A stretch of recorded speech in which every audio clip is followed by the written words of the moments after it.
quite a few years, but I remember this is one of my first attempts. I guess when I thought about it, because hardly anybody does end grain bowls, I thought, judging at how a piece of wood cracks when you're making firewood or whatever, I thought, well, you need to give it a way to move without cracking. And so I knew right away, instinctively, that you can't have a flat bottom, which is the big thing. But I kind of went overboard on this one. I made kind of a cone shape because I was pretty confident that I could get that to not crack, and it didn't. I just, this has been sitting around for 8 or 10 years now, and it hasn't cracked yet, but it hasn't gotten finished yet either, but someday I may. Here's a couple that I did roughed out recently. That I had one that cracked that still probably could be used, and one that didn't. But those were just roughed out green and then let sit in my shop, which I heat my shop with wood, so it's really dry air. So normally when I dry things, I put a little effort into keeping them from cracking, and there I just wanted to see how much they could take, so I just put them out in the dry air, and like I said, one cracked and one didn't.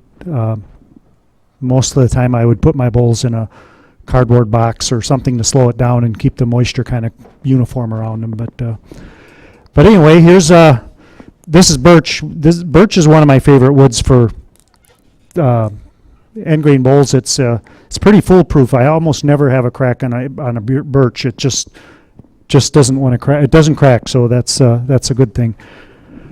But anyway, I'm gonna put this on a faceplate. So the first thing I'm gonna do is put it between the centers so I can make a flat surface for my faceplate.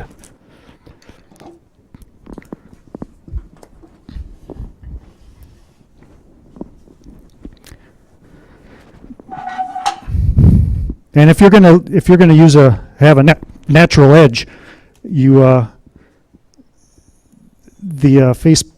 putting it between centers helps you, because that'll help you get it lined up and straightened out. I'm gonna end up putting the faceplate over here, so I measured and found the center point where I put my drive spur to make sure the outside edge is pretty close to centered, and I see that's spinning pretty true in there, so I think that's pretty good.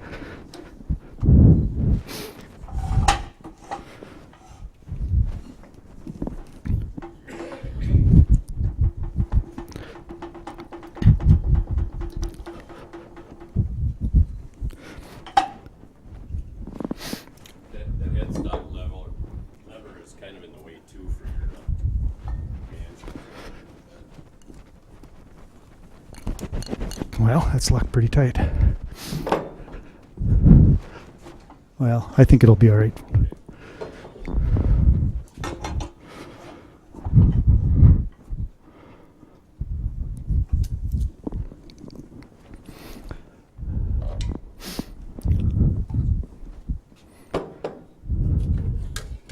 Well, I suppose.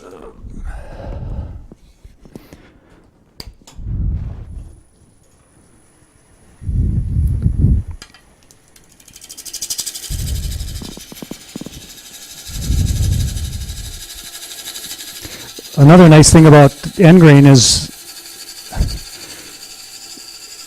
your cut is always the same. It seems a lot smoother because you're not dealing with end grain, side grain switching every time the thing comes around. So it seems like it takes less work.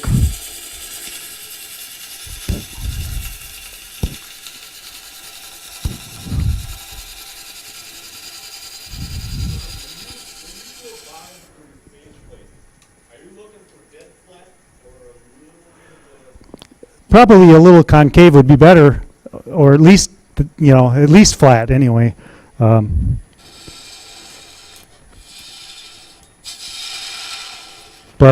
like I was telling you earlier, normally I wouldn't do this. Normally I've got a 6-inch electric planer, and I would just set the block of wood on here, and I'd just grind on it and put a square on it until I get it nice and square off of the sides and flat, and that's a lot faster. But I thought, well, most of you guys probably don't have a 6-inch electric planer, so I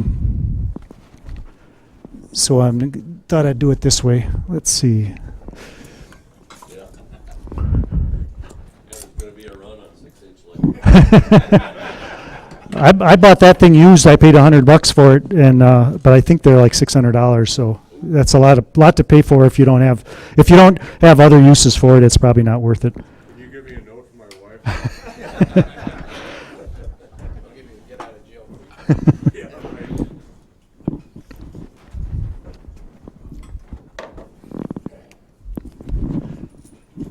And I know some people will put a tenon on here and put it in a chuck, but I've found from my experiences that this holds a lot better in green wood, and birch is really soft, so I haven't had a lot of luck. I've had things come out of a chuck.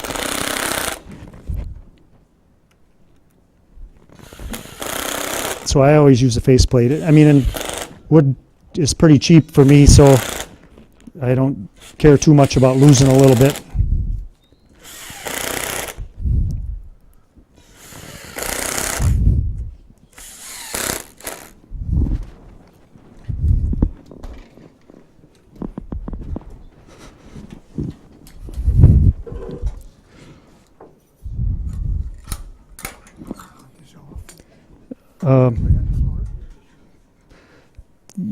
You could leave it there. I think I'll use it a little bit.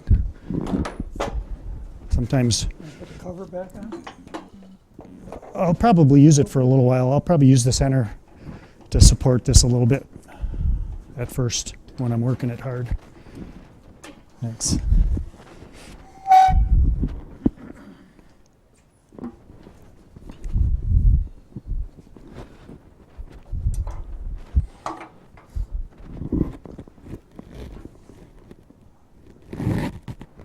I'm going to make a mess.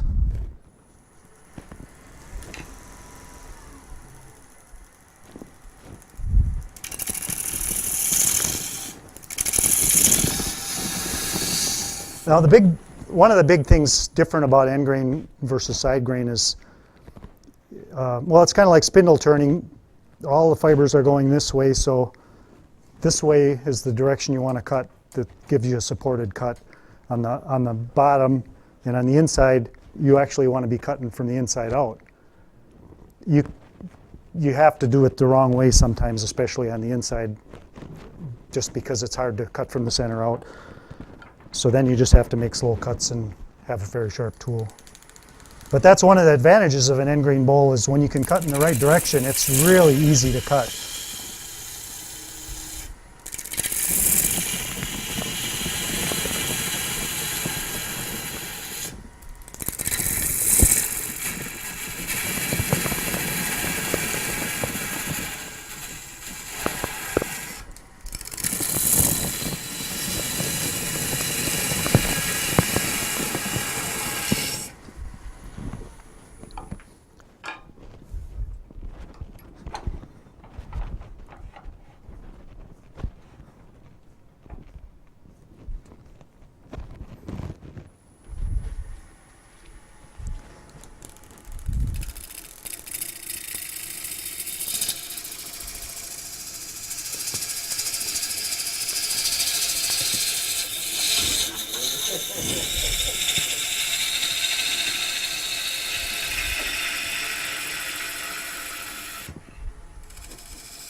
They changed the design. I've got the older version of this lathe, and then the mounting point or the banjo was centered, the place you mount your tool rest. So this one's off centered, which in this case it's actually not quite as handy, but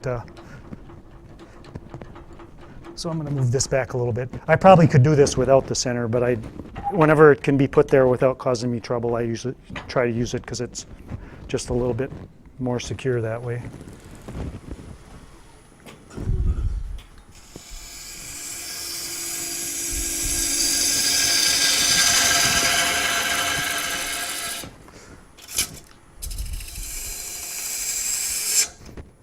This must be on the high speed, or at least it feels that way to me. Well, if you don't mind me snubbing it once in a while, I guess I'll be okay like this, but if you want to change it, that's fine. I'm just guessing it's because I don't think I've ever used mine on the high speed. I don't. Oh, you just pull. Yeah, that's on the high speed. Glasses, Oh.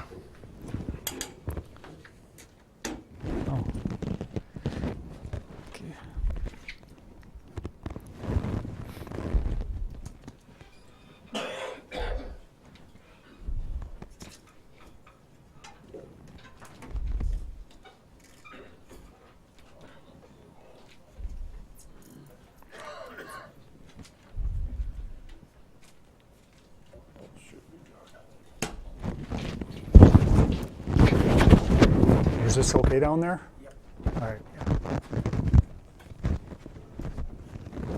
When you're doing a bowl like this, are you looking for the pith to be as close to the center as possible, or does that make a difference?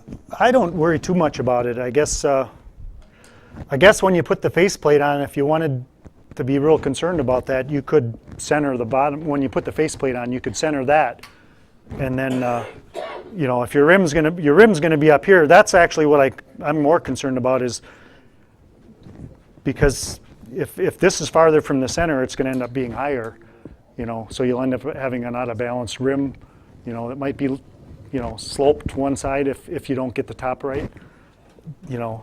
But yeah, I don't worry about it too much. I mean, this one, the center was pretty much in the center, so it's gonna come out pretty well automatically. But I don't know. I know a lot of people do seem to be concerned about that being in the center and the bottom. I guess I haven't really, my rim is more what I'm worried about, I guess.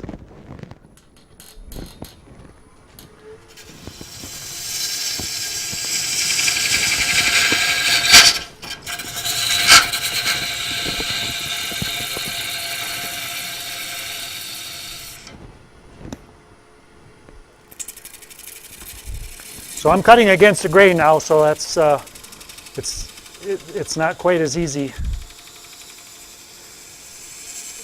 as doing the bottom.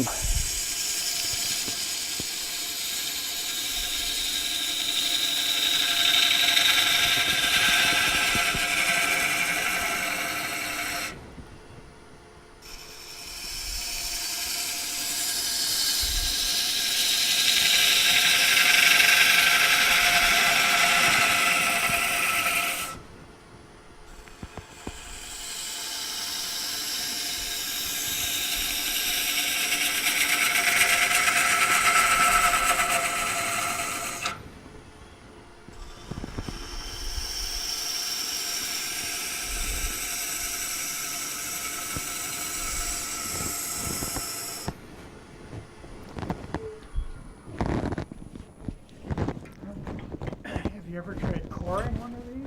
I have actually. I considered bringing that today, but I thought, well, that's just more stuff to bring. But I have cored just to get rid of the waste, and I've actually even used a straight McNaughton cutter to just cut off the outside of the bowl. Yeah, but yeah, there's a lot of wood in there that could come out a lot quicker with a coring.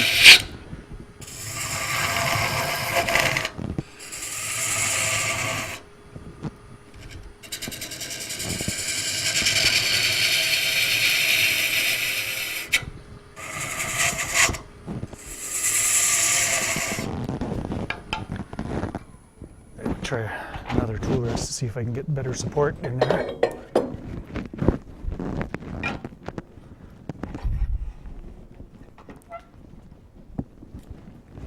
When I bought my first lathe, I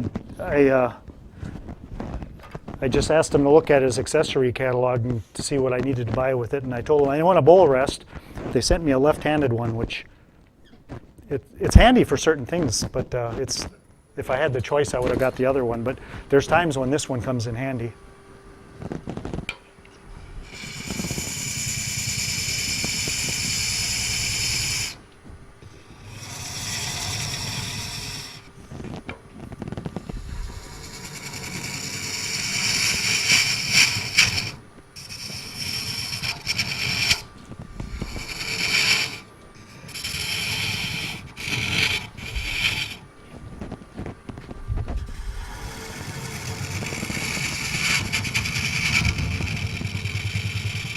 Here's one drawback to end grain is that knob in the center right now on a side grade bowl, you could pop that right off.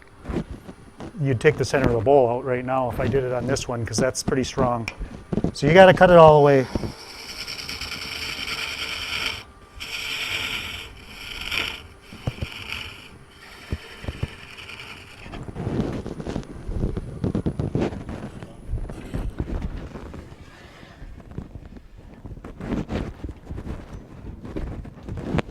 I don't think it'll be in my way if you can leave it on there.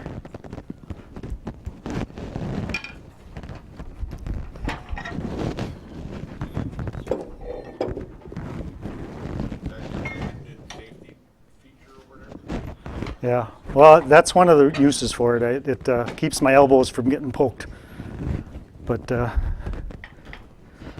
its original purpose was for jamming finished bowls.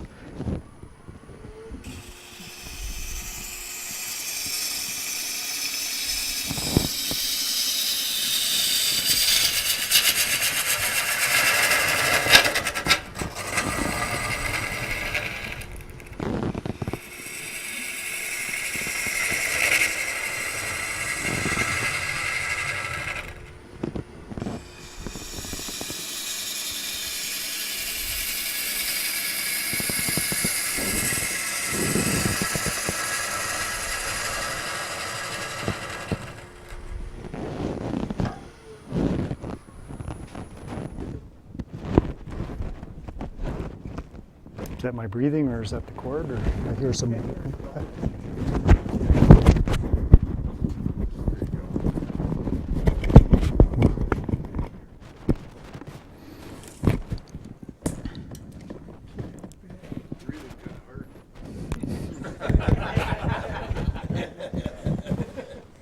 If you'd all, I think I said that the last time I was here, if you all turn your chairs around and face the back wall, I'll be a lot more comfortable. Okay, I can go another inch almost in the bottom yet before I start hitting the screws.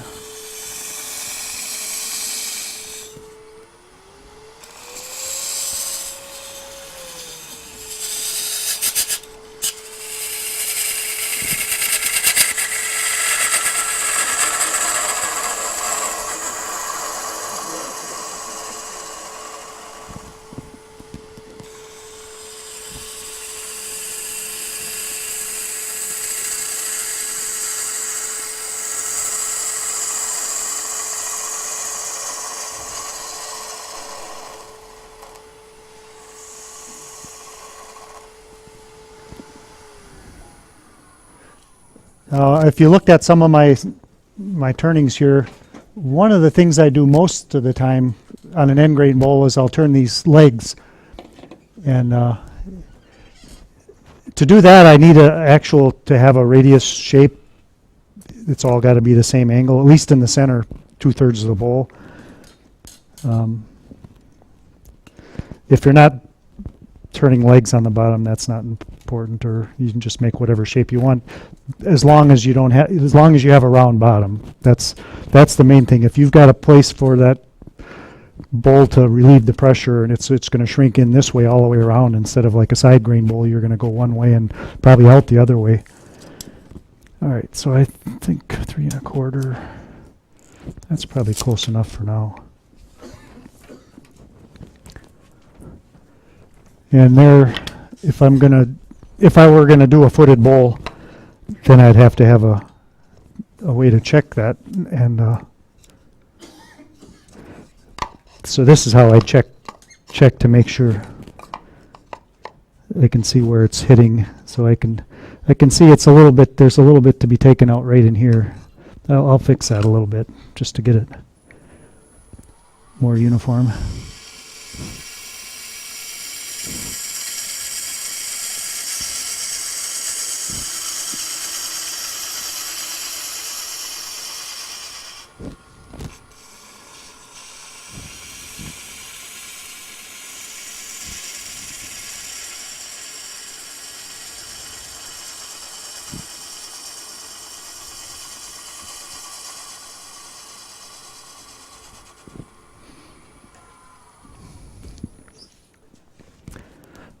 Well, I guess I'm not doing footed bowls today, but just for fun, I'll show you what the solution I came up with for getting that radius to be more accurate. I'm trying to remember what they called it. I looked at Craft Supply recently, and they don't sell it anymore. But when I first started turning, I don't know if they called it a gate or something. They used to have a tool rest that was something similar to this, and it was meant just so you could extend your rest. Is it? Okay. And so I basically was trying to make my version of that. So that's where I came up with all this. And then when I realized that I needed to turn a true radius in this whole inside of the bowl, I just added a wing nut and a locking mechanism so I could set the depth.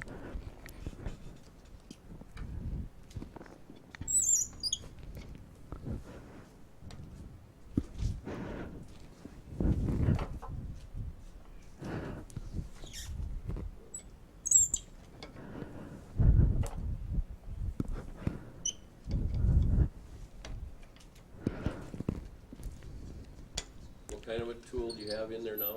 It's a Hunter, Oh, the carbide cutter, okay. because that way I can cut from the center out. Otherwise, it's pretty hard to do that. I mean, you can use a Hunter in there just on a regular tool rest. You'd just be freehanding it, I guess. So, but this is kind of fun showing this. So I'll just give you a quick demonstration on how to use this thing, and then you can make your own, I guess. Not yet. I thought about it. I thought about it.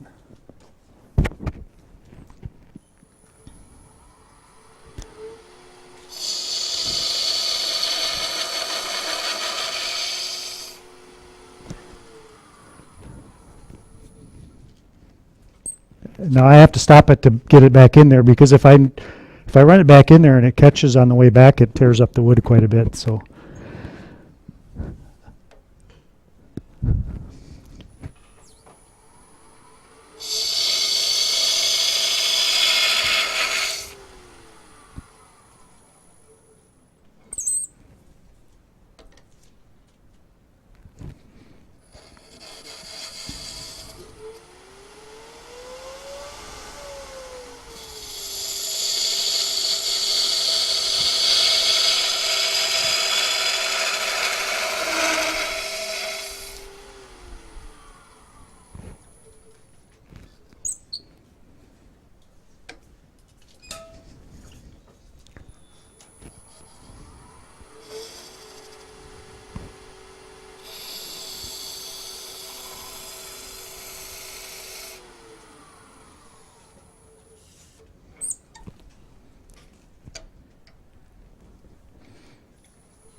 How long before you have one of those, Tom?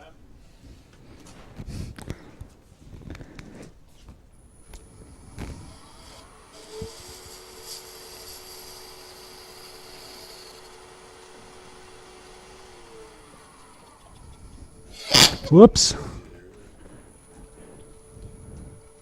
Don't do it that way.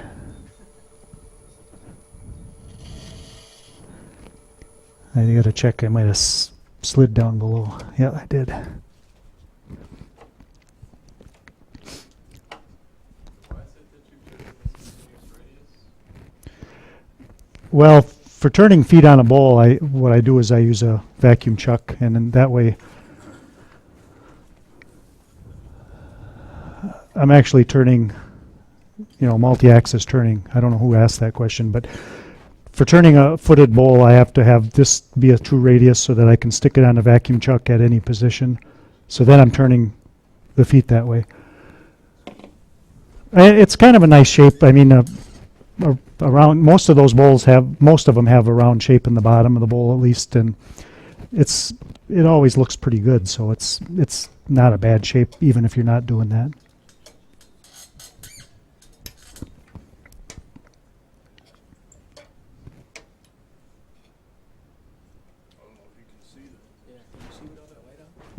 sorry. Yeah, I don't need the, I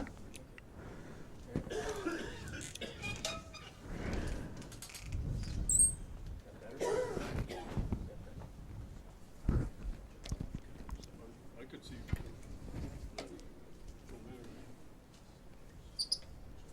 When are we gonna make one? That's what I was thinking, your welder.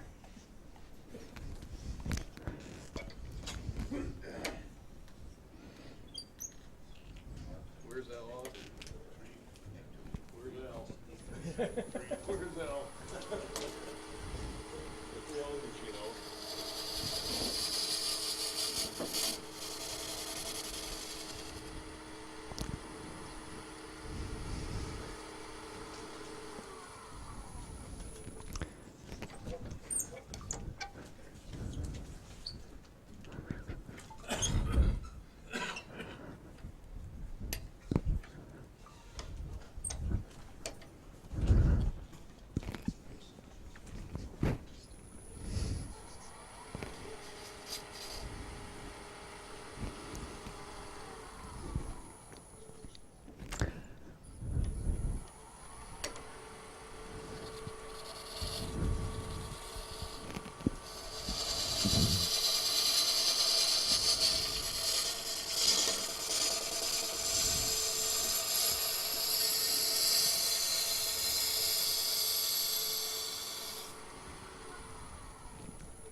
I had a pretty big catch. I gotta make a couple cuts to get rid of it.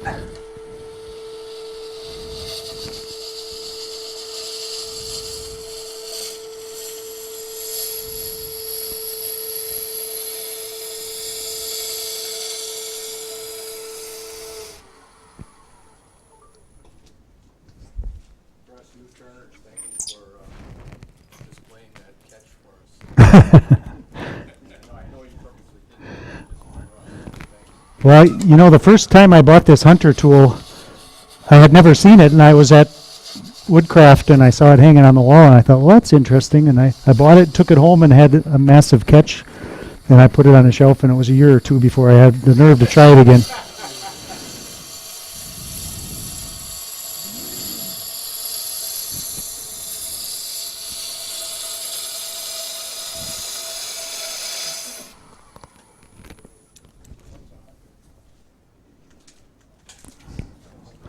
A little bit.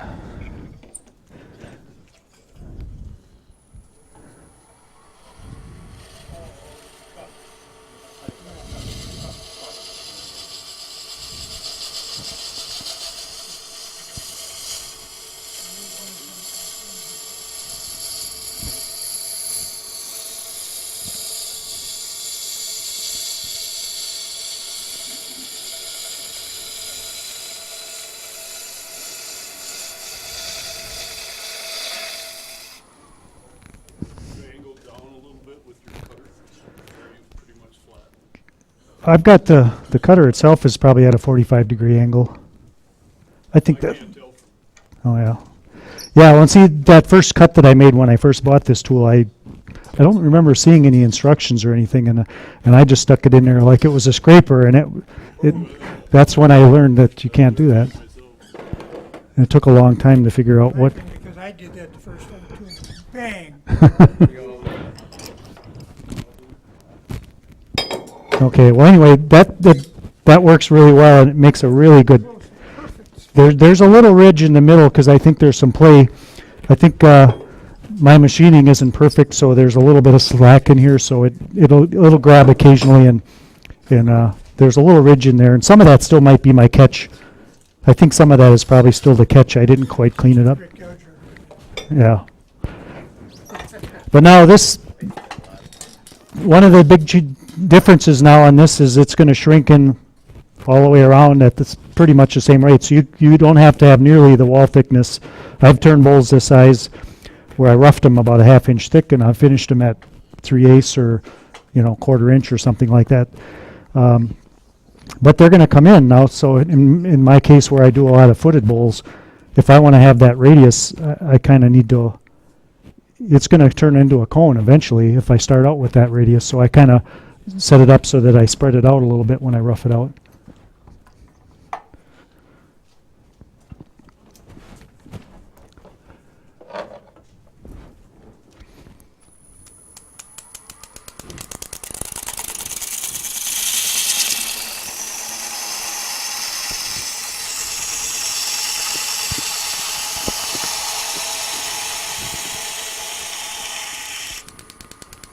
I usually wear a shield, but apparently that's not good for the mic system, so. You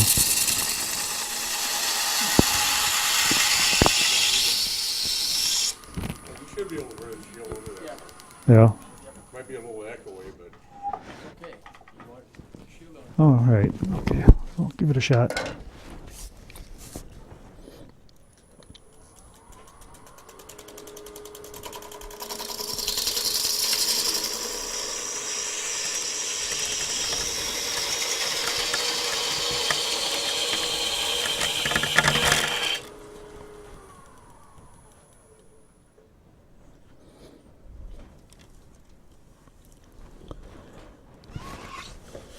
There it is. My high-tech wall thickness gauge.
Now I'm checking the, I want to make sure that the tenon is the right size for the jaws that I have, so I'm going to take a little bit more off of there.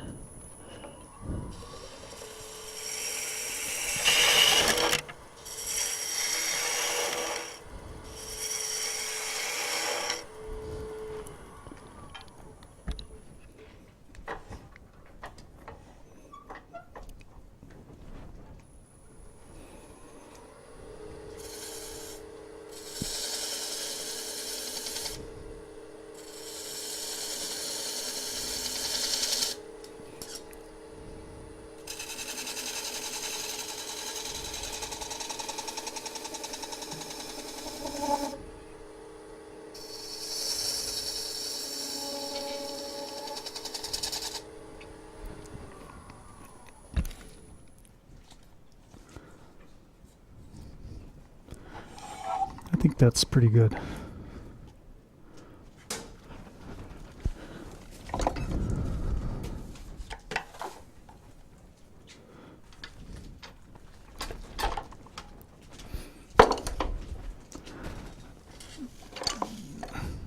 That's my key. I never got the right size shaft for that, but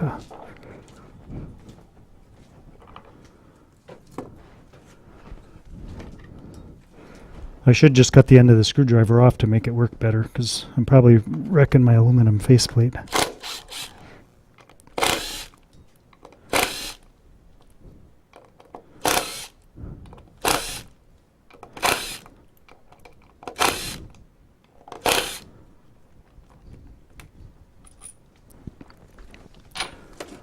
Okay, now if I left it like this, it's going to crack for sure, because I got all this wood down here, so I'm going to have to trim that up.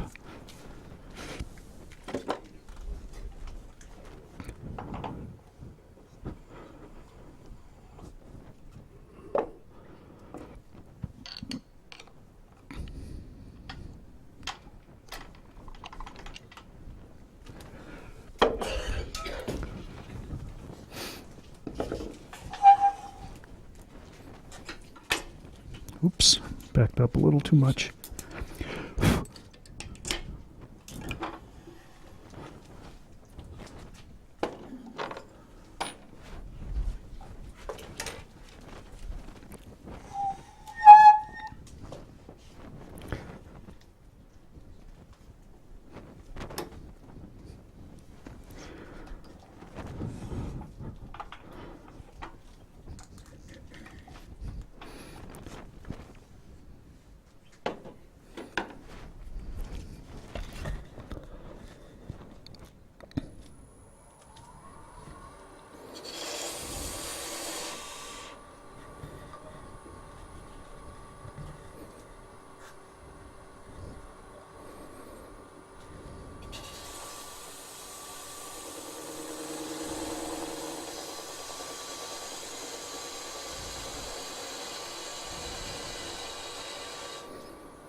Okay, here's something else I didn't mention yet that you got to watch out for that's different about an end grain bowl is if you get the wall thickness at the bottom fairly thin, there's very little strength there. So if you've got any kind of force at all on this center, you're going to push a plug right out of that center. So you don't want to have a lot of pressure there. And what I normally do is when I go to finish a rough turn bowl like I have here, I'll leave a little extra thickness there, or at least, on plenty.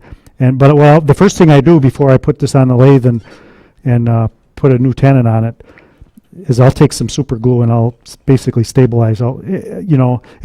Especially on birch and a lot of woods, you usually have some dark pith or core or whatever heartwood that's got patterns in it. I've noticed if you take the super glue and kind of follow one of those growth rings, it doesn't show, where if you put a stripe of super glue across here, you kind of ruin the bowl because that'll show. But I always stabilize the center and usually keep a little chunk of wood in the center just to kind of support that a little bit. Because I pushed a plug out of the center of a bowl a few times.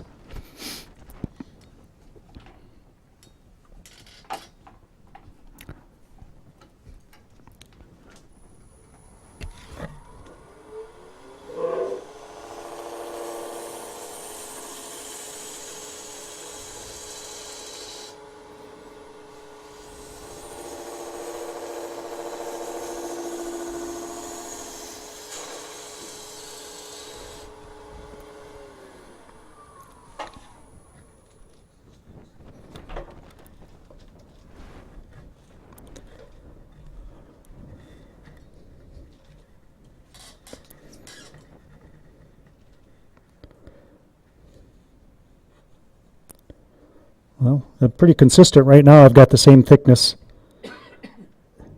in the center there between inside the tenon as I do out here, which is about a 1/2 inch. That's quite a high-tech gauge. Going to sell those too? Yeah, well, I think somebody else owns the patent on that. I'm just copying somebody else, so I probably shouldn't sell it. I've got several different versions of factory or production calipers or whatever, and for me that's just as handy as for most circumstances. That works real well. I'm just going to get a little bit of the wood off of this tenon here so it'll dry a little better. I've got some screw holes left from the faceplate I can get rid of.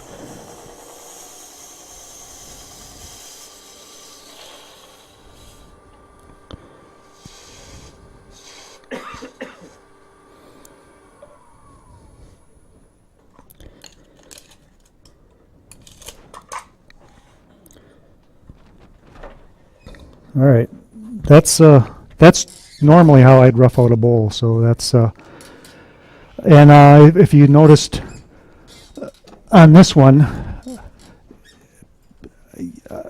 sometimes if I really want to make sure it doesn't crack, I'll put a hose clamp on that tenon, because that's one of the most likely spots it's going to crack. If you can see here, on this one, that's how this one cracked. And I'm almost certain if I had put a hose clamp on there, and the thing about a hose clamp is, as the wood's drying, you got to keep adjusting it. So every day or two, you're going to have to, probably every day for the first few weeks, you're going to have to tighten that screw up.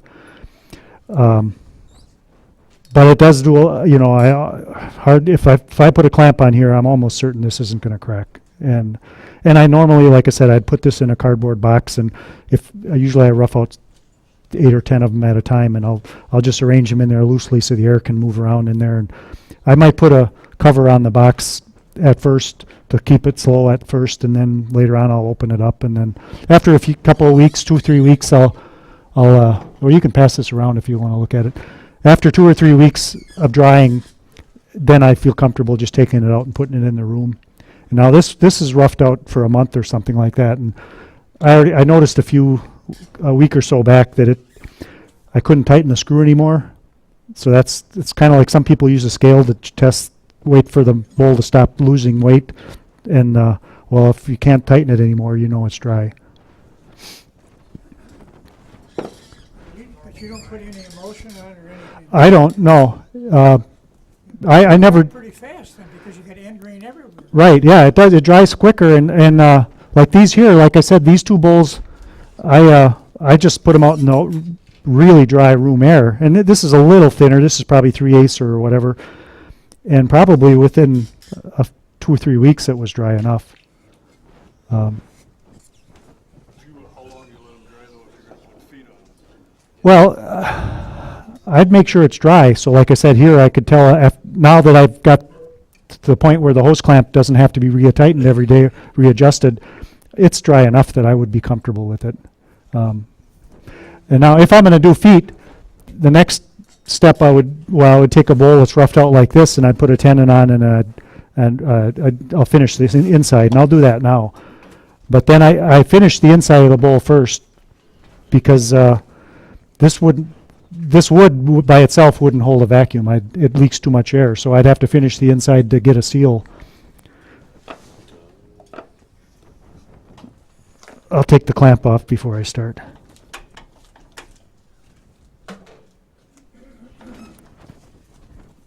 it matter what kind of finish you have on there, just to get it to take that, the vacuum? Well, I used the finish, you know, in this case, what I did was I put a tenon on here, cut a fresh tenon, and I recupped this inside and sanded it and finished it. So now this is I still may put another coat or two of finish on here, but this is finished. This is done. And now I've got a seal so that I can turn it around and put it on a vacuum chuck. And yeah, it's just so it won't lose air through there anymore. Sand and sealer too, or no?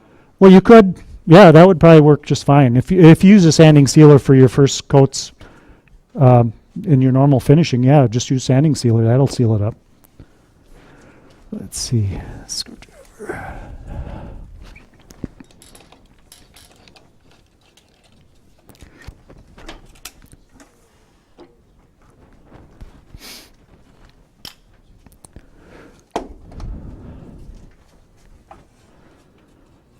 Now here's a point where if you can kind of check it to see if everything is straight, you know, if your rim is, you know, uniform, or if you're centered or whatever. Because now I could adjust it. I could move that center point around a little bit and adjust it to balance it out a little better. But this is pretty good right now, so I'll just leave it.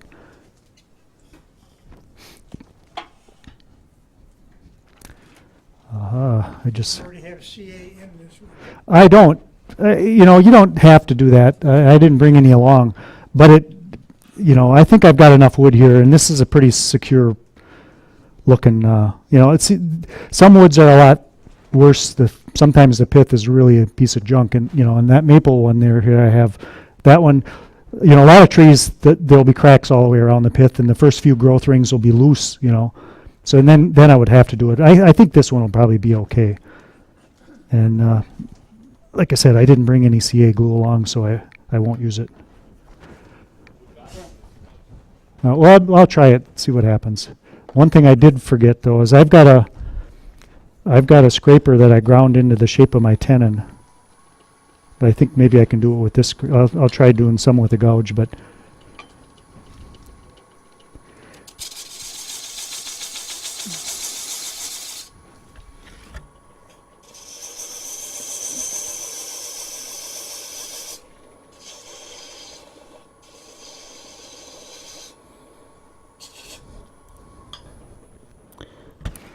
Yeah, I ground an old scraper into the shape of my dovetail jaws so that I don't have to worry about getting the right angles on it or anything.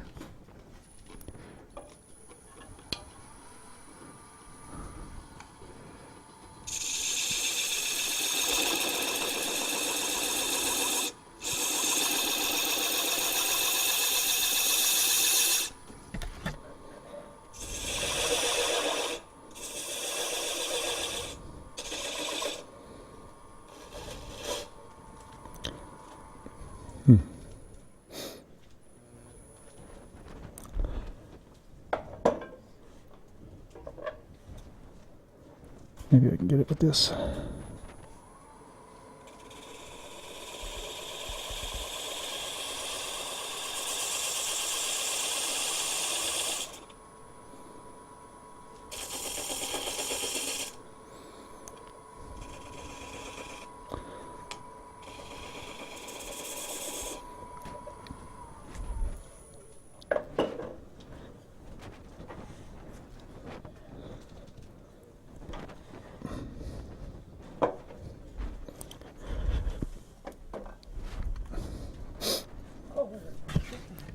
Yeah, that's not quite as good of a tenon as I would usually make, but I think it'll be okay.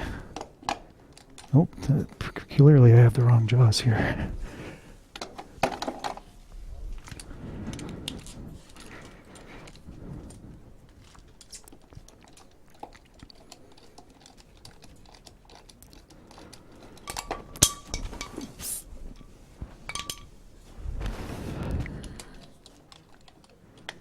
Oh, gotta go a little smaller yet.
That's not it.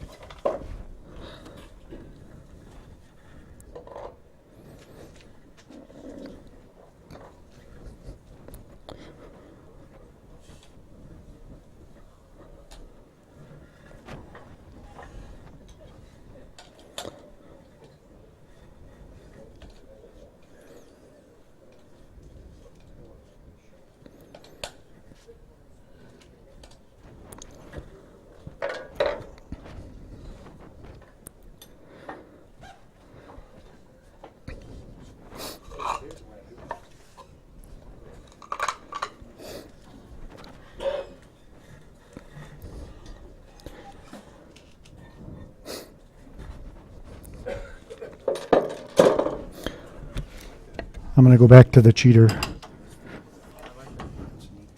Now that it's dry, it's a lot harder. So, and I'm really used to using this thing.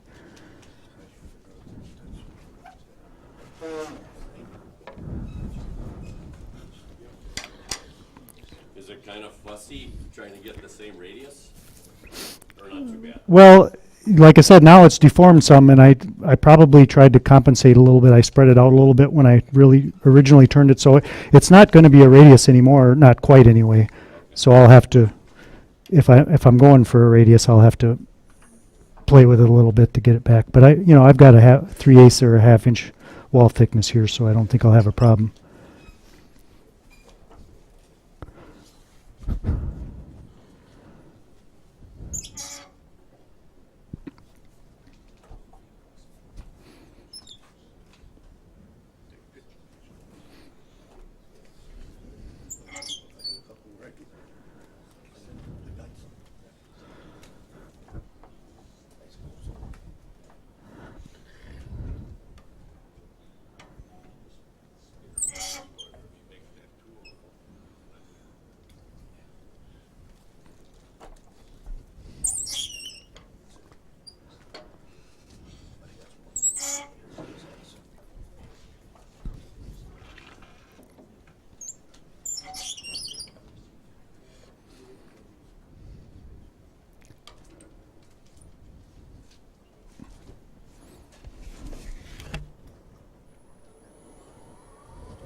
That really dried consistently, didn't it? Yeah, right. Like I said, I think I've actually done a bowl like this where I think I roughed it out to like 3/8 and I finished it at a 1/4 or something, very close to that.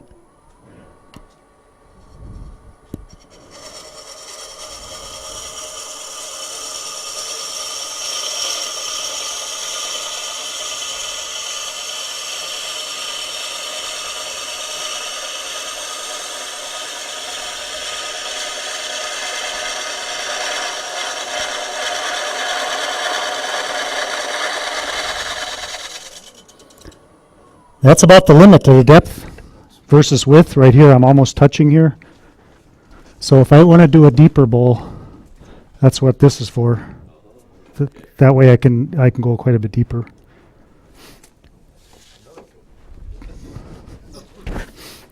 And that wasn't thought out way in advance. I was here turning, and all of a sudden I realized I can't make that cut all the way out, so I stuck it in a vise and gave it a push. And You didn't do it live while you were. no.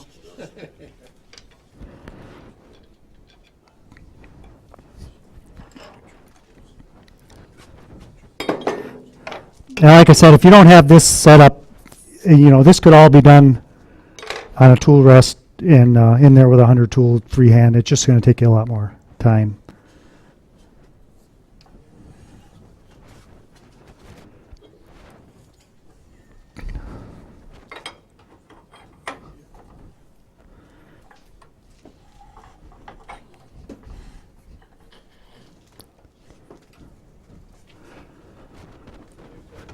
Green, right, start to finish.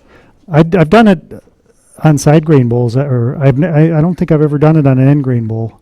The one thing that I think would be a little more challenging is, well, at least on birch or some softwoods, this is like a piece of rubber when it's green, and I think you'd have a really hard time making a thin wall bowl unless you I don't know. I guess if you've finished it a little at a time as you're working your way in. Yeah, the inside probably wouldn't be that hard, but as you're working on the outside or the second side, I got a feeling, it's be so flexible it'd be hard to turn. So like I said, I've done it before, but not on an end grain bowl. Or I guess if I lost power. Oh, I touched it. There you go.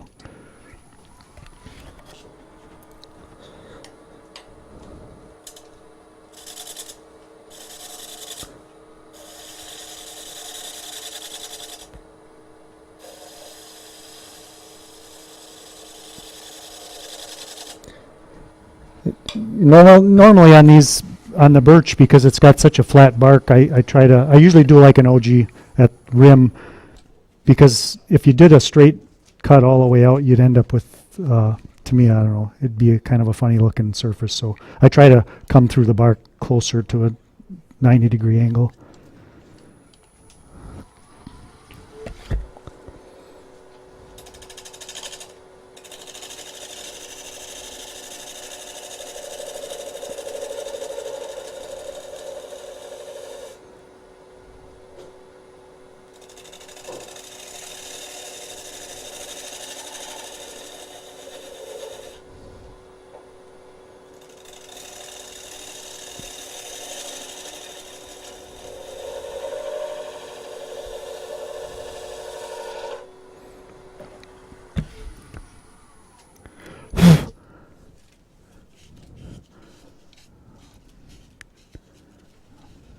Well, you can see here there's a dark spot here. I can tell that wasn't cut yet, so I should probably take a little more off until I get rid of that.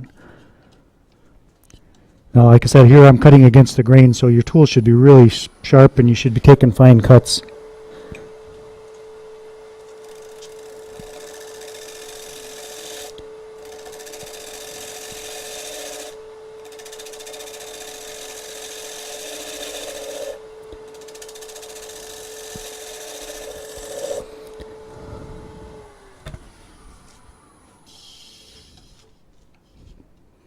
I guess I got that. So there's still a little sharp corner here. I'm going to get rid of, round that out a little bit.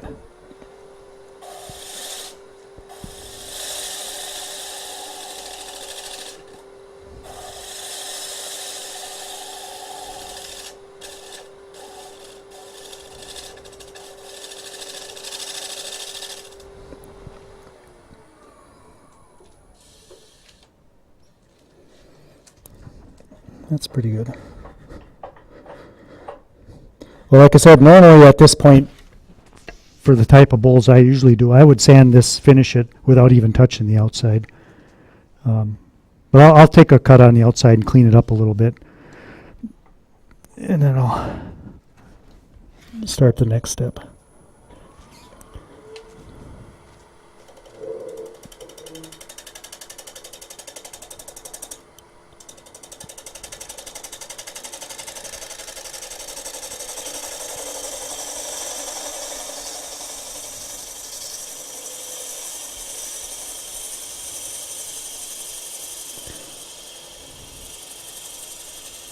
I'm only taking about a 16th off right now, and it looks like I might be cleaning it up.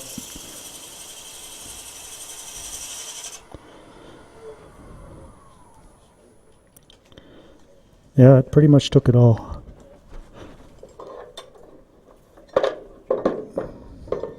Oops, sorry.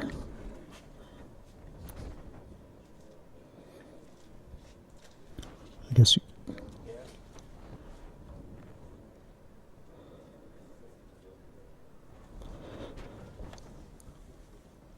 somewhere here.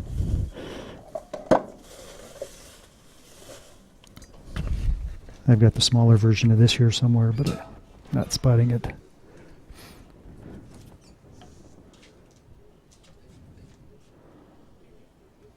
That looks pretty good.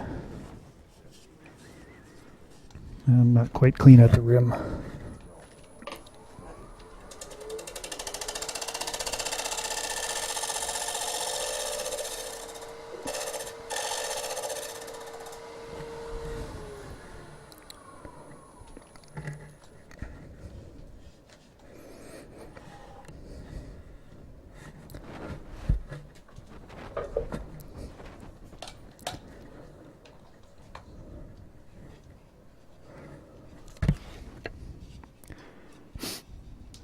That's pretty good. I think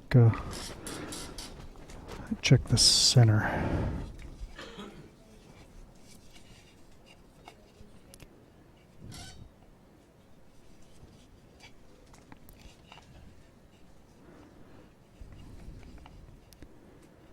Yeah, there's still a little extra thickness at the very bottom yet, but so I could right now, if I were going to finish this bowl, I could turn it around and cut some of that out of there, but I think I'll leave it until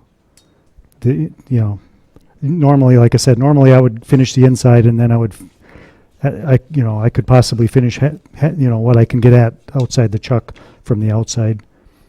And then after that's all done, then I'd turn it around and either jam chuck it or vacuum chuck it to finish the bottom. Okay.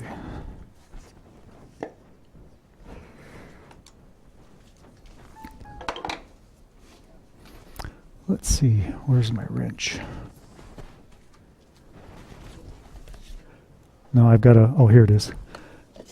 That's one improvement they made on the new version of this. This is the wrench they gave me with this thing. It's an 1/8" piece of stamped out metal. So I put a handle on it so I could use it, but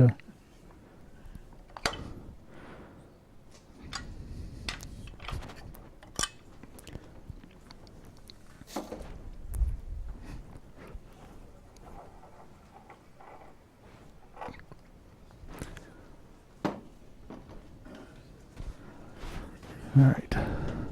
There's the vacuum.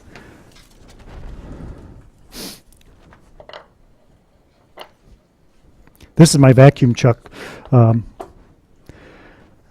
could use this if I wanted to, but I roughed this up so it'd grip a little bit on green wood, and I wouldn't want to put that on my finished surface.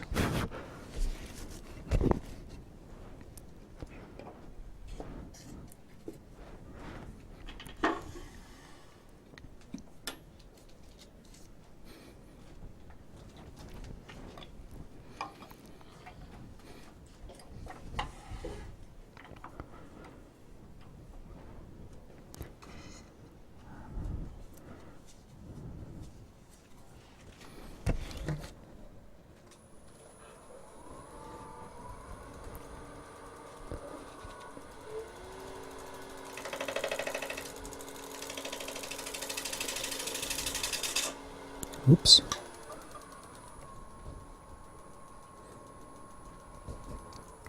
Are you less likely to punch a plug out of the bottom of that if it's dry?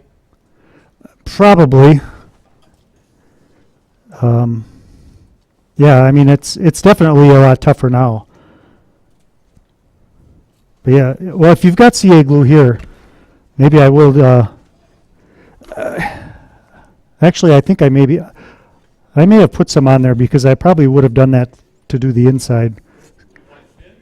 Yeah, just to make sure. Like I said, I think I did stabilize that already before when I finished the inside, but just to make sure.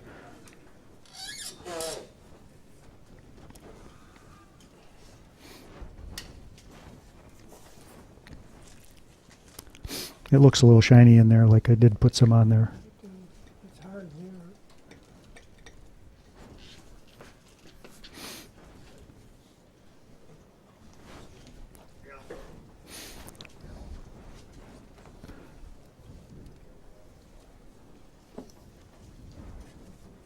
Yeah, see, I can see it on this one for sure. Yeah, it looks like it there. Yeah.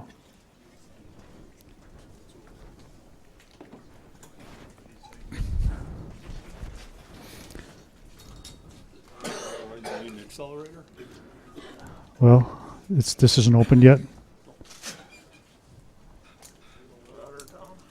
If you've got some, otherwise I don't know how long it'll take to go off.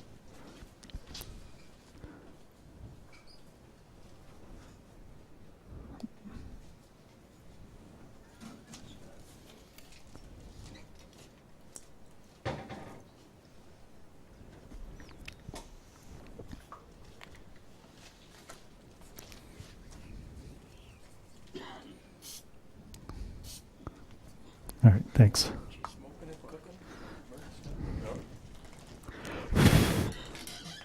Center's obscured. No, Hopefully, I think it'll find it. I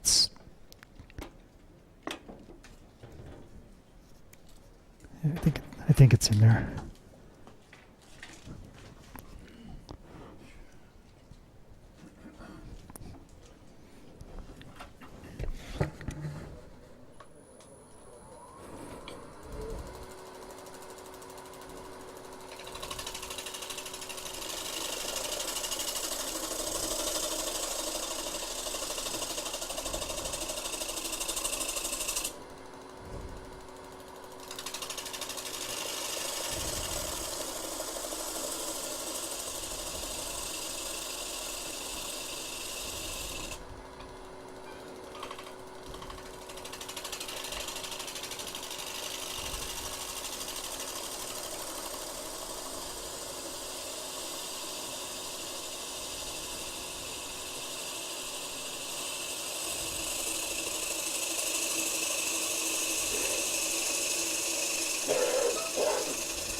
You can see that dark spot right there. I can tell I missed that a little bit. There's another one.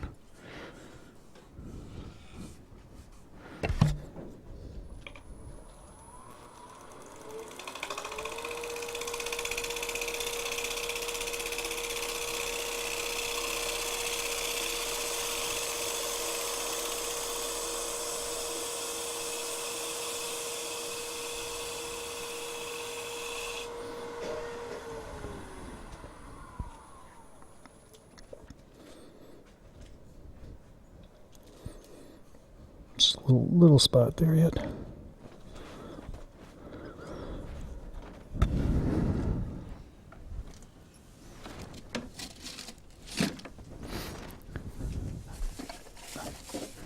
There it is.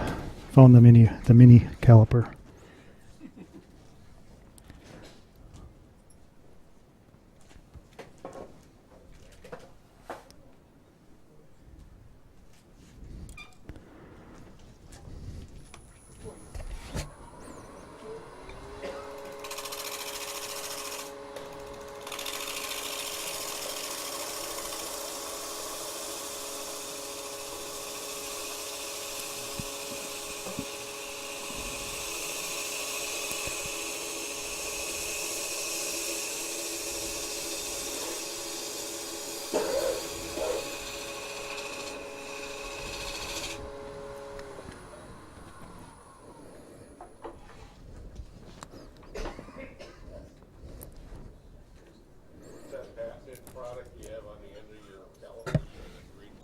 Oh, it's just masking tape to keep it from scratching because I'm working on a finished surface in here and I don't want to be dragging a piece of metal across that.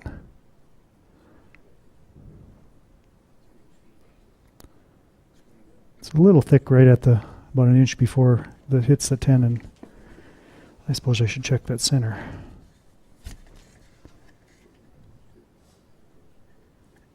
Got a ways to go in there.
It's getting pretty close.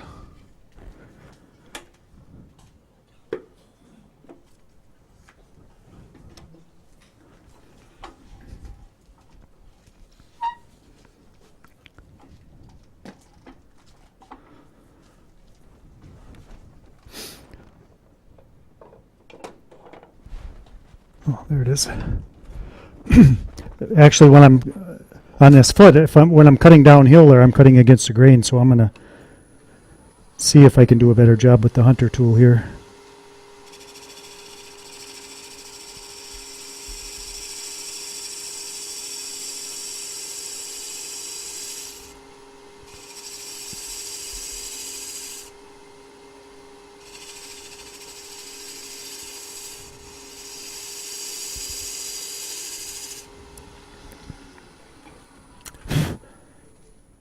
That helped.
I got a little extra length on this tenon here, so I can waste a little of that.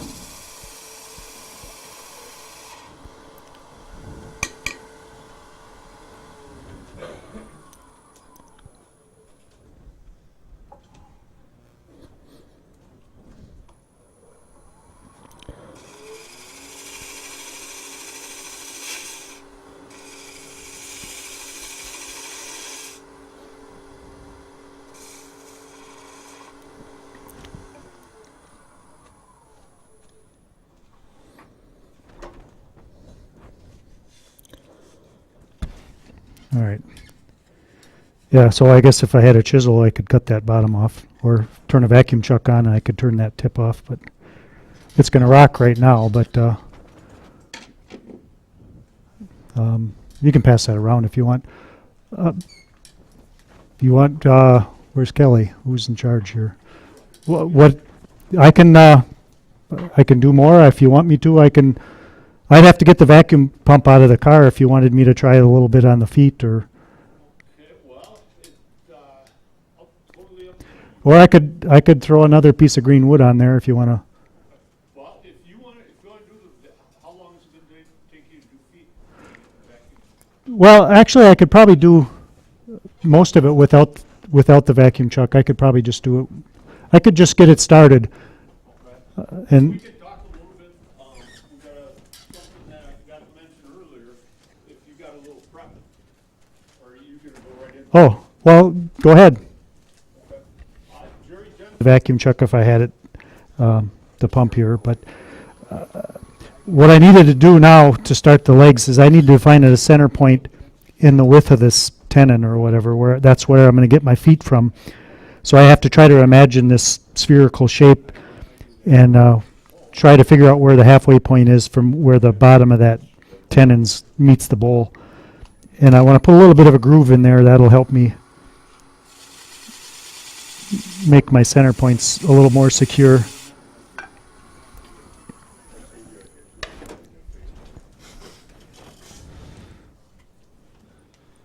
Now I've got my divider here. Somebody's got some math whiz here could probably tell me how big of a space. It's a 3 1/4 inch radius, circumference, or whatever. I've got to figure out how. Yeah. Yeah. No, you're looking for the radius. I'm looking for the spacing on the outside of this. That's. I don't know. I just do it by.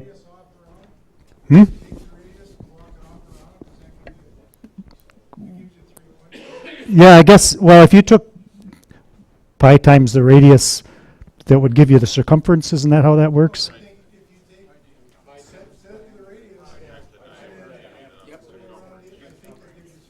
Does it? Or you can use a 60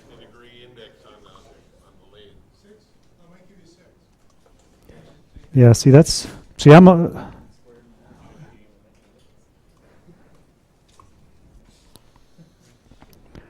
yeah, it's actually getting pretty close to the circumference. Make feet on here? Yeah, I was just dividing this up into thirds. That's my goal. I just thought maybe somebody could show me a simpler way. Well, you do 6, and 6 will come out exactly right, and then Use the index. Uh,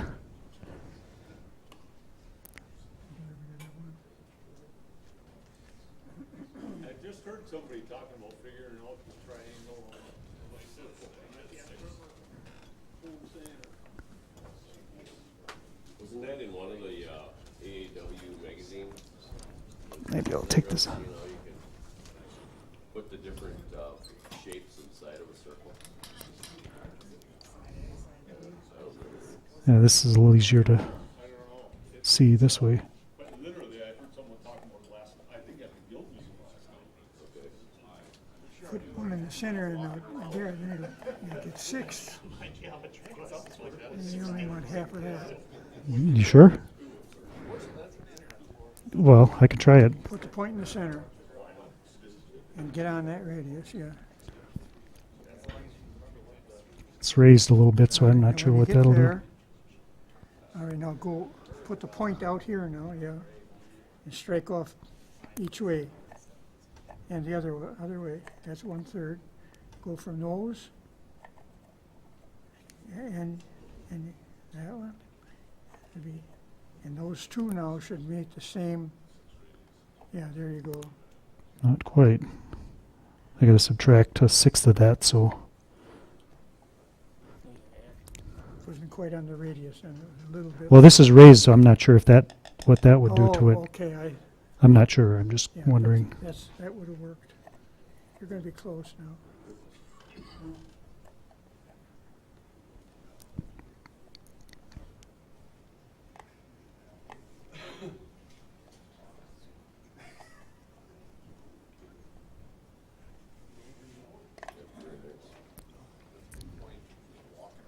Right on.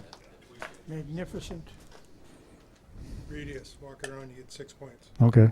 That's what he just All put right. 6 points on. Yeah, so then you just take 3 of them, or make 6 legs, huh?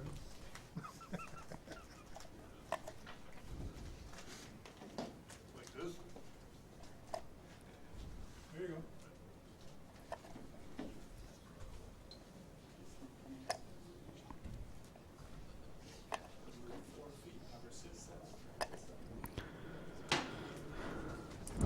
Okay. Yeah, I think I put 7 on that one, and that was pretty tight though. There wasn't a lot of room to spare. That 3 is a lot easier. Pretty cool.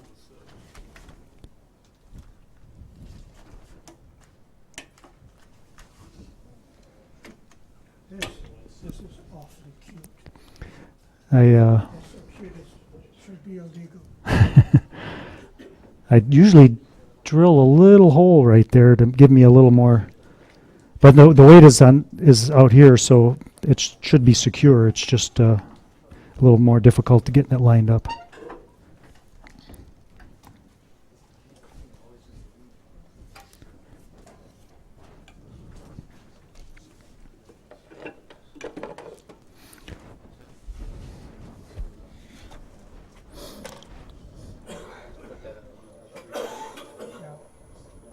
Oh.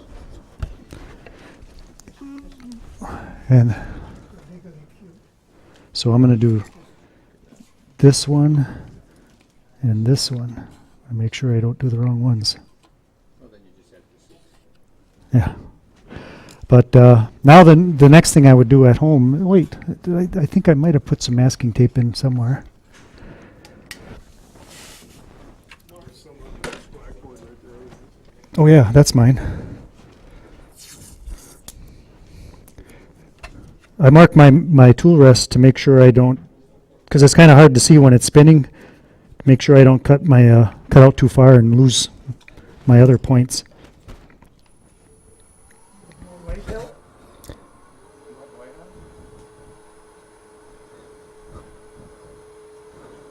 If it's not going to bother your picture.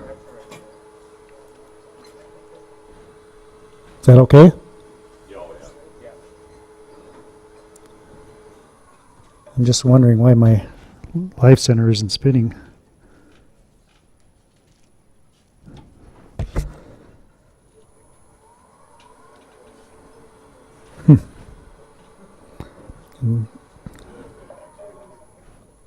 It makes me wonder if I'm going to be strong enough to turn. It's turning right. Well, this live center, this part's supposed to turn, Yeah, but it's only turning intermittently. I guess maybe things are out of center or something's off a little bit, that when it's spinning, it's wearing a bigger hole or something. Now it's steady, okay. It seems like it loosens up slowly.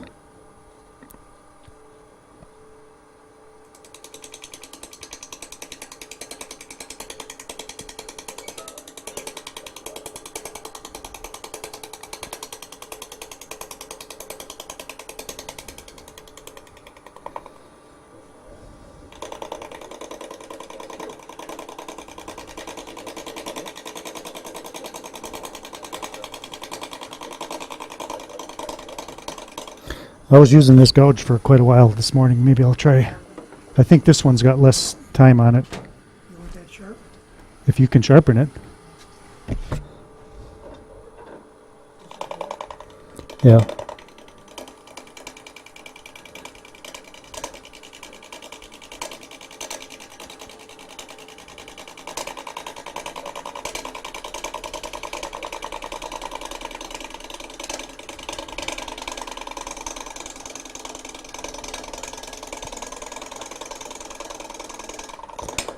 Now when I'm making this cut, I'm cutting mostly air. So you're still kind of, I'm trying to somewhat ride the bevel. When I'm going through wood, I'm hopefully going to be on the bevel. Otherwise, if I got it tipped up too much, it's going to get aggressive and it's going to pull me into that hole. And all of a sudden, I'm going to try to cut the whole thing all at once. And if I got it down too far, then I'm going to be bouncing. So I'm sort of trying to get a feel for it, and I'm trying to find that bevel, but it's a little trickier than normal. But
Cool.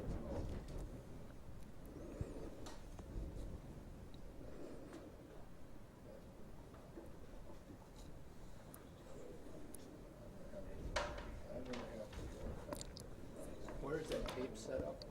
Oh, right on the inside of the leg. yeah, that's just telling me don't start your cut back farther than that, or you're going to wreck another foot. So.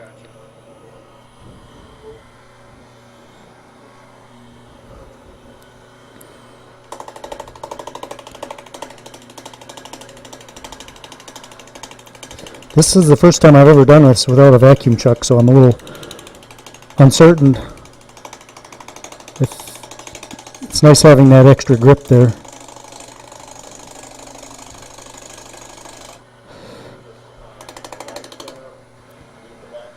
I still would have the live center on there, but I've got two different things holding it on, so like I said, I'm a little worried now that something might let loose, but so far it's doing pretty good.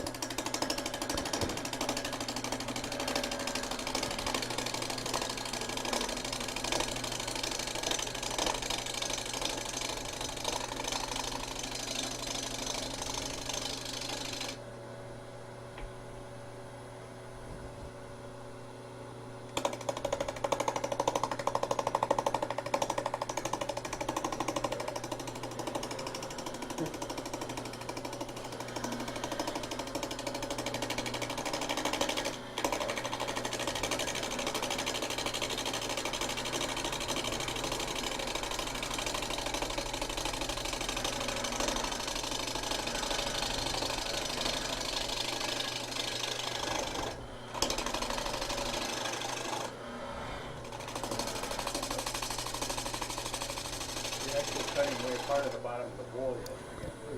I'm mostly cutting tenon right now, but eventually, I think I've got extra wood in this in between inside the tenon. So yeah, I'm starting to cut out of here, and if I did everything correctly, I should have more wood here than I do here. So, now normally I'd have this fairly well finished here, which I'm pretty close. I would have been ready for sanding here, but anyway, when I'm cutting this, the main thing I do want to do is make sure I don't go beyond this corner here, because then I'm going too deep. And there, with having that actual radius shape, I don't have to worry about cutting through on the bottom when I'm doing this. If I don't go past this, there's no way I can cut through down here. So this thickness here is going to end up exactly the same as it is up here if I just cut down to where I'm just touching the surface of the bowl out here.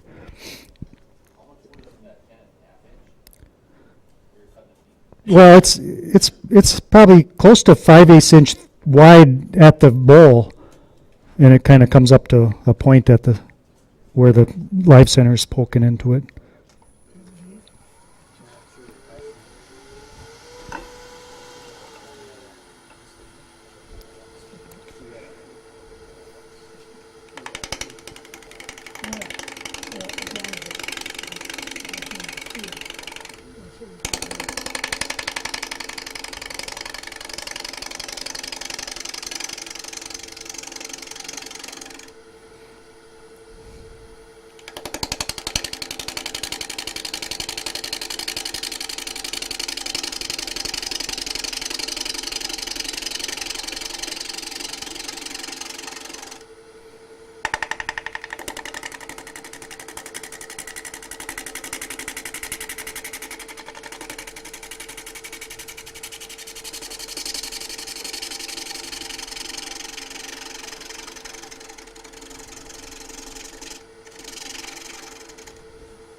Is it sharp now? Double bevel in part. I tried to put that on it. All right, that should be good. All right, so now I can see I've still got almost 1/8 of an inch extra thickness here, so now I can start working on that. And if I'm going to get this foot to clean up, I'm going to probably end up with a fairly thin foot because I don't have a whole lot of wood there, so I can start rounding off that foot.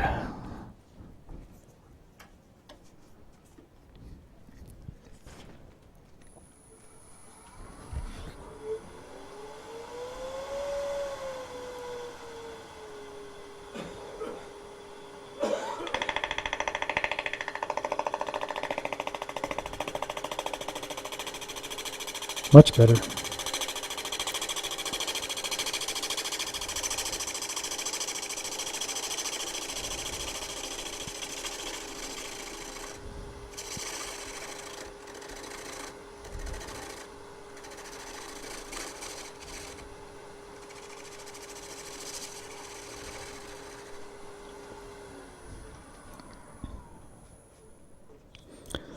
Okay, I'm getting close. I can see right in here, I'm pretty much down to this surface. So I can give myself something to look at when it's spinning. I can tell where I don't want to cut.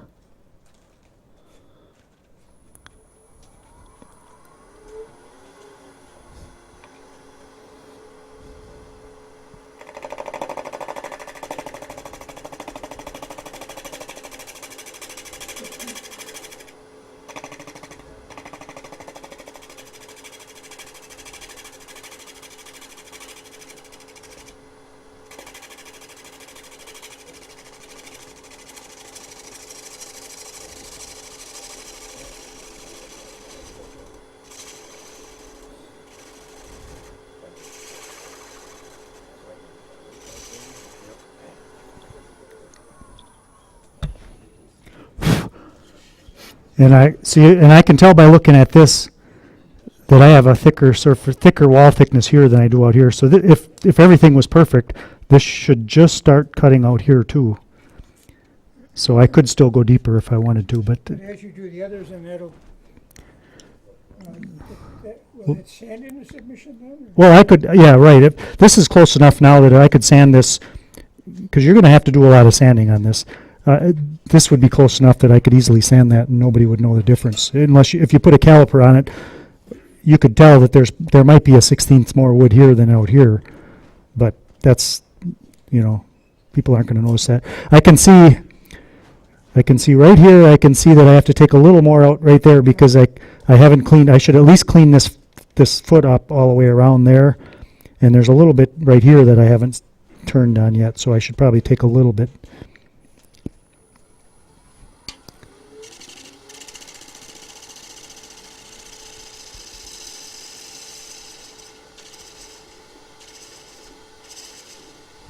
The tool rest is a little high.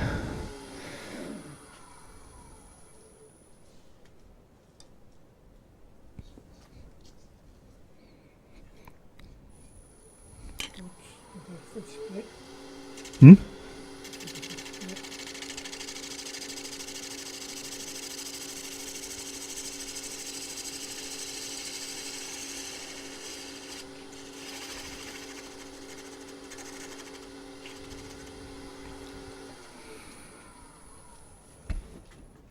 All right, I got that pretty well now.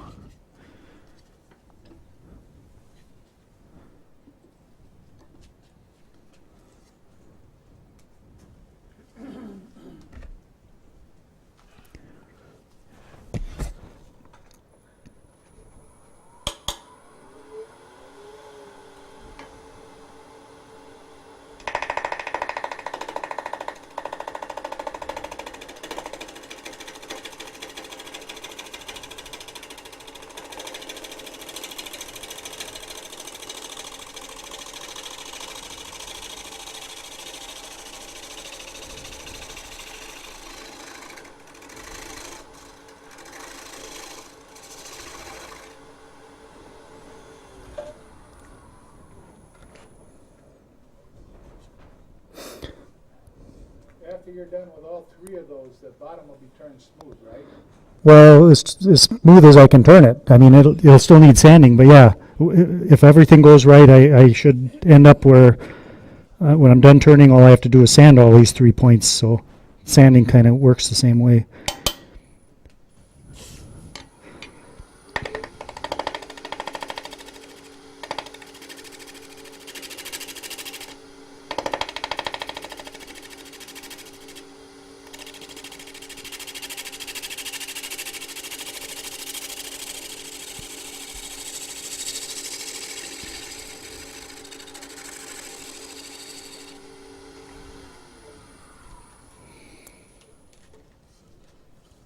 That's pretty good.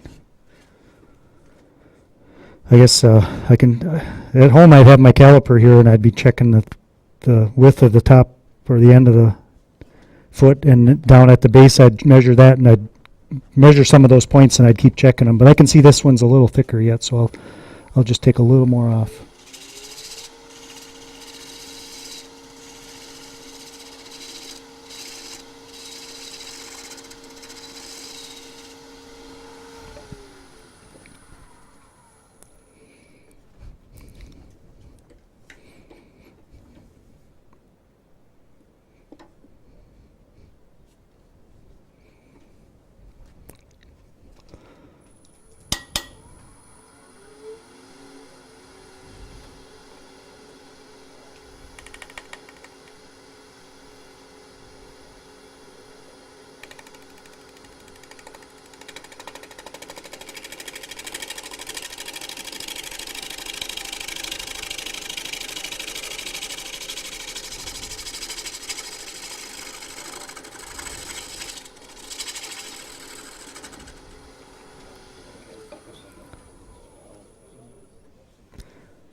That's pretty close now. I just throw a little bit there. I can get a little bit of that.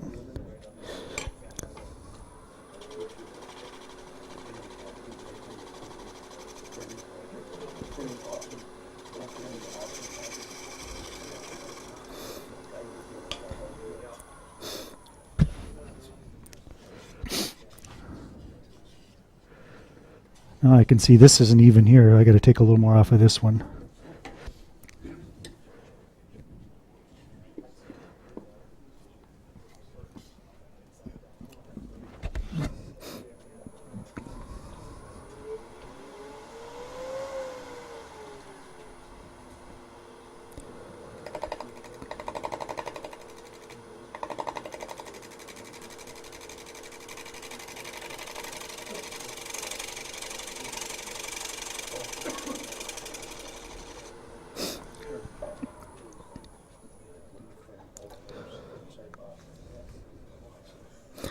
Looks like a little bit more I got in there.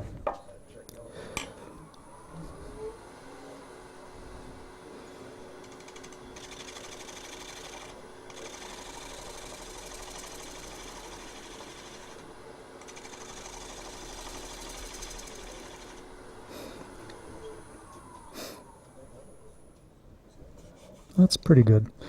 I can see I took a little bit, when I'm cut on this one, I cut a little bit extra in up here, so I could probably take a little shaving up there to get that.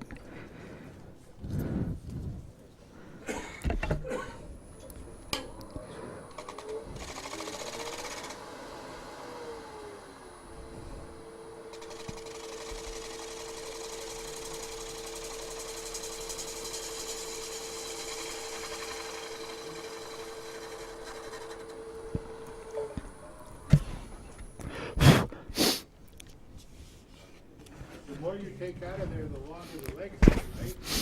Well, they don't get longer. I guess they do get longer if you make the bottom thin enough, but if you go past where you're cutting deeper than you are out here, then you make another problem. Then you'd have to come back and turn more off out here, which it wouldn't be that serious, but I can tell right now I still have enough leg length to clear here.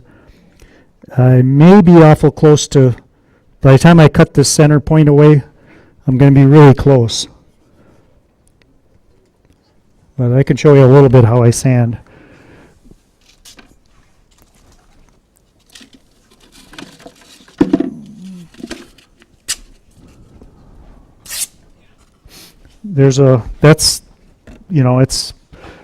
You can be real careful with your cutting and you get it pretty close, but there's still a lot of sanding to do here because you have to sand all three of these points, then you have to sand the rest of the bowl. So,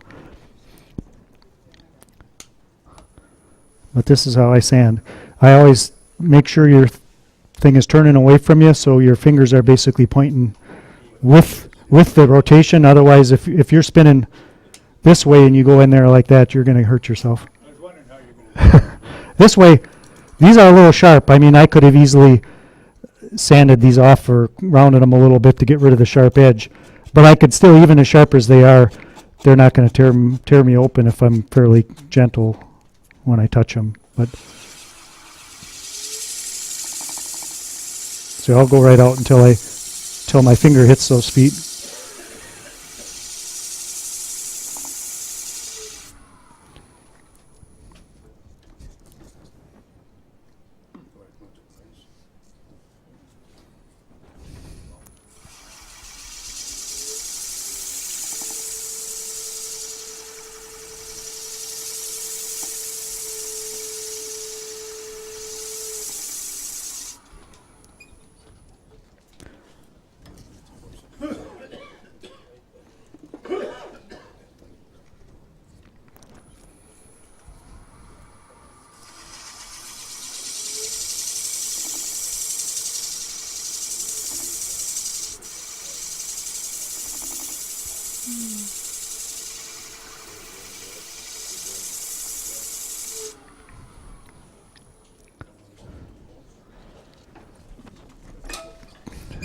Let me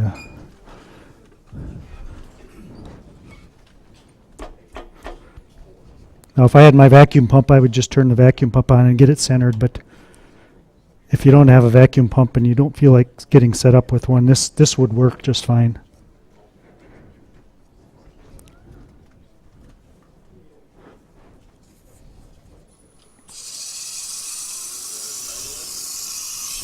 I don't know, I'll see when it stops spinning. Cut feed at this What's that? point?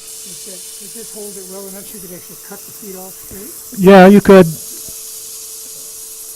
I've done it that way. I actually do it a different way, which Put it on is a little safer. sander? No, well, that's getting close. Let's see what I have here. This is what I cut the feet off with. With the vacuum pump, I just put sandpaper on a piece of plywood and I sand it off. I've got discs like this with 100 and 150 and 200 and whatever. And that way I know I'm not going to tear out. Because when you're, you got a lot of exposed wood on the other side when that's coming around. And I'd hate to be almost done and have spent all this time. And then, because that's the last step for me is cutting the feet off. So I don't take a chance at putting a gouge on there. But anyway, I don't want to breathe all that dust either, so it's Yep, very nice. 3 legs will always stand up. Thanks.